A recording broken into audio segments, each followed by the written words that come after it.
What's up, YouTube? Dan the Demon Man here, coming in with an interesting game, Sandland.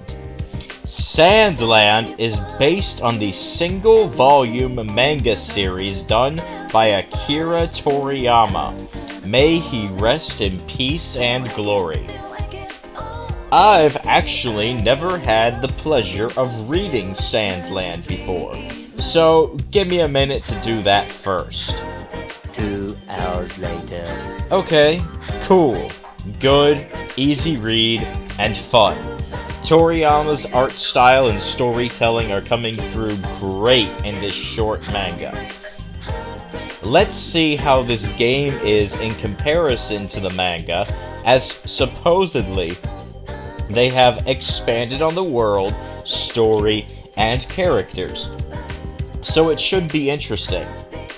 Who made this game, though? Let's see. It's another anime game under Bandai Namco, so at least the art style will be maintained and properly implemented, and... oh no. Oh no. Oh fucking hell no! What the shit?! This game was made by ILCA! The fuckers that butchered the Diamond and Pearl remakes! What the fuck?!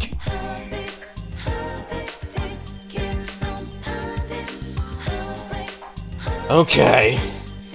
After my brief aneurysm there, I have to say, the game wasn't as bad as I was expecting after seeing the name ILCA. So, let's break it down. The story has us follow Beelzebub, the Prince of Demons. The world is the Sandland, so called because humanity was constantly at war and destroyed the whole world, supposedly, making the land become an eternal desert, where water is scarce, and the Soul River dried up decades ago. All water is sold by the royal army, and the king has a monopoly on water. We start off with some demons, where we attack a water transport and steal the water. Yet here, we see that Beelzebub is actually a kind soul. So, one aspect of gameplay is the action combat, which is basically just a button masher. It's pretty simple and kinda mindless. Once we get back to the demon village, we can explore a bit, and here we have the first of my issues with breaking the canon of the story, where in Chapter 1, the slime demon straight up dies from lack of water. He literally evaporates into nothing but eyeballs. Whereas we managed to save him here in the game. After saving the slime, the story gets back on track, with the sheriff named Rao showing up with a quest and a bribe. And here's something else I gotta bitch about. The console and games are just generic here. The manga specified that it was a PS6 with Dragon Quest XIII. Toriyama is one of the main forces behind the artwork of Dragon Quest.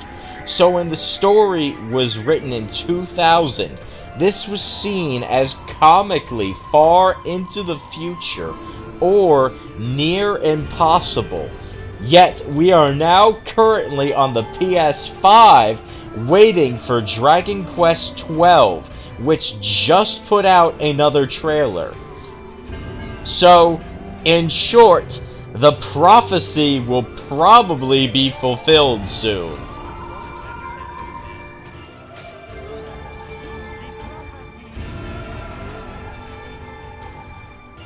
We do have to ask for permission from Lucifer first to go on this quest.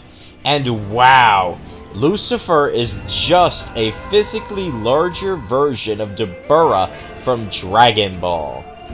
At least he's a fair and responsible father.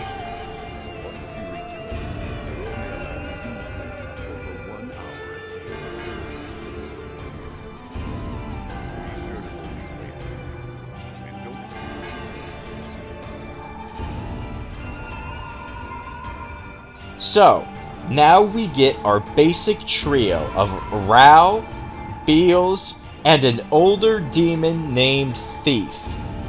We set off to find the legendary spring so that we can have more water. We get attacked by a dragon and then some bandits and need to steal some supplies. We learn of a tank that we can steal and meet another new addition, a character named Anne, who looks and feels like a combination between Launch and Bulma. Like Anne is their forbidden love child produced via gene experiment. So, we steal the tank and get introduced to the next aspect of gameplay, a surprisingly fun tank fighter. Yeah, the tank handles pretty great and is a blast to use. We make our way to our main hub, a new town called Spino, that we fill by completing side quests. We have to do some side quests and busy work to get another vehicle, along with exploring a dungeon for machine parts in a totally new area not in the source material. We get our jump bot, navigate the quicksand and sand falls, and get a motorcycle. We confront the bandit group known as the Swimmers, and have a few run-ins with the Royal Army, led by General R.A. R.A. seems like an upright man, doing his job to serve the people. Rao gets outed as General Shiva, the supposed hero from 30 years prior, where the general populace thinks Shiva saved the world from the Pitchies and their evil super weapon. But Thief reveals the truth, that the machine wasn't a weapon, but a way to produce water. Rao is distraught, as this reveals that he was responsible in part for the continued drought, and the explosion wiped out his village and even took the life of his wife.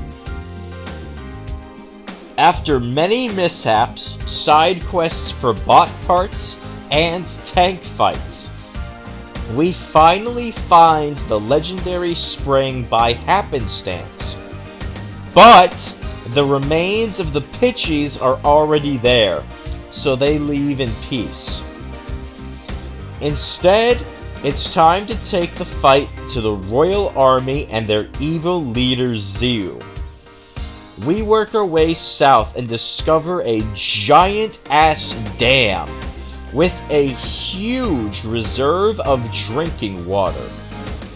Zeo confronts us with the evil Bugmen, a fun boss fight where Beals can finally go berserk, which lets us curb stomp these grasshoppers. After the fight, we launch Zeo like Team Rocket, only lethally, and with the help of the Swimmers and General R.A., we blow the dam. See, this is basically where the story ends in the manga, as a happy ending. However, some new evil-looking people showed up here, and we gotta find out what the deal is with Anne. So, it turns out that Anne is an illegal immigrant from Forestland, a hostile neighboring nation. She turns out to also be the princess and heir apparent of the country, being the daughter of King Jam and Lilith. Yeah, it turns out Lilith is Beelzebub's older sister, so Anne is technically his niece. And Forest Land suffered a coup, where Jam and a weird twink took over the country, but the resistance is going strong. The coup captured Jam, and we have no clue where Lilith is. So, Forest Land briefly invades and kidnaps Anne, along with stealing a bunch of aquanium, a power substance that is basically uranium, but wetter. So, we gotta go make a hover car to go after Anne, along with taking down a giant squid. Forest Land is a nice change of pace with the environment, dealing more in cliffs and highlands and bits of jungles, although the cliffs and the fall damage can get annoying. So, we try to recover Anne, hook up with the Resistance, and eventually get the Toriyama capsule mech bot, which is a bit of fun to pilot, though I think the hover car and tank are superior for mobility and range, but the bot is amazing for DPS.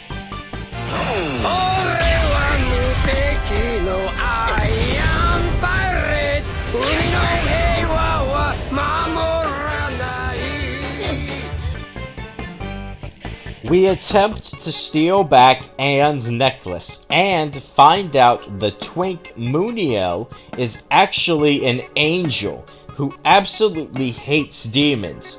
Apparently because when he fell into Sandland, he ended up breaking Lucifer's large TV. So Lucifer retaliated by ripping Mooniel's wings off. Mooniel also hates people, but to a much lesser degree. We confront the Forest Land's generals, one of whom is a mustache-twirling twat, one of which is Bread's daughter, and is probably the most competent, and finally, there's Krawa, who is loyal but tricky. He actually kinda reminds me of General R.A. We fight Krawa once on an annoyingly fast hover vehicle, which couldn't really hit us, but it was a pain in the ass to hit. And then his final fight is against a buggy that is also quick and annoying. And with him down, we get another ally in the fight against Mooniel and Bread. But, unfortunately, we're unable to stop them from activating the most powerful weapon in history that can destroy entire nations in a matter of days. We steal a plane and manage to board, fighting our way through until we finally face Bread in his giant mech, which was a very annoying fight.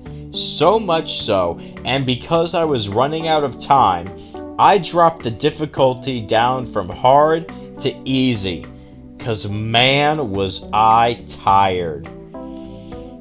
Once Bread falls, we convince him to join us, and then we go fight Mooniel, that little twink. He's pretty easy.